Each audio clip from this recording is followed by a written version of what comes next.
the theme of 2023 for the African Union was acceleration of the AfCFTA implementation.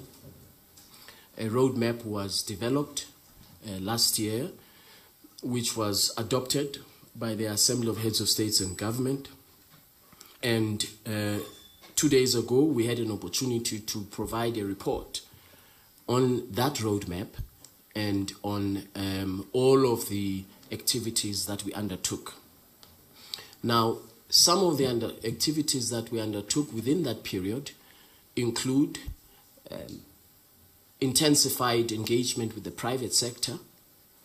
For example, we signed a memorandum of understanding with UBA, and we mobilized, we agreed in terms of that memorandum of understanding, we agreed to mobilize $7 billion dedicated to SMEs that will be trading under the AfCFTA, and indeed, that has happened. We also, in terms of the roadmap, agreed that we would convene young people to raise awareness about the AfCFTA, to make sure that they take advantage of the AfCFTA, to enable them to identify opportunities under the AfCFTA, whether it is in the automotive sector, it is in digital trade, a range of different sectors. We did that. So we were very conscious of the fact that within the roadmap that was adopted last year, young people had to be at the heart of acceleration. We also engaged women-owned businesses. We had last year in December, we hosted a conference under the patronage of Her Excellency, the President of the United Republic of Tanzania, Her Excellency Mama President Samia Suluhu Hassan.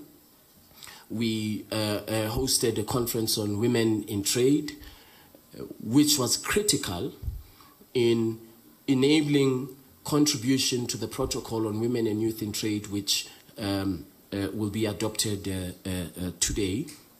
So this was a very, very important part of the work that we did through the year. In terms of operationalization of the Secretariat, which was also part of the mandate that we were given by heads of states, the Secretariat now has over 150 full-time officials. I'm very happy to report to you that 52% of the employees, officials in the Secretariat are women. This is a very important milestone, that we not talk only about gender parity, that indeed it does become a reality. And so we are very proud that we have over 52% women in the Secretariat, from top management all the way down. We also have over 36% actually, of people 35 years old and below. So youth representation is very, very strong, and this was also part of the work that we were doing. Finally, the heads of states had directed that we must ensure that commercially meaningful trade starts. You will remember that in 2022, we had 7 countries that participated in commercially meaningful trade. We are now at 35 countries that are part of the Guided Trade Initiative, meaning that the free trade area, the commercial opportunities that it presents, that more and more countries are taking advantage of the free trade area. So, for example, Uganda is exporting milk to Algeria. Tanzania is exporting agricultural products to Ghana. Ghana is exporting ceramic tiles to Cameroon. Recently, South Africa exported their goods from Durban, the port of Durban, to Kenya and Ghana. So this is the answer to the question, is trade happening?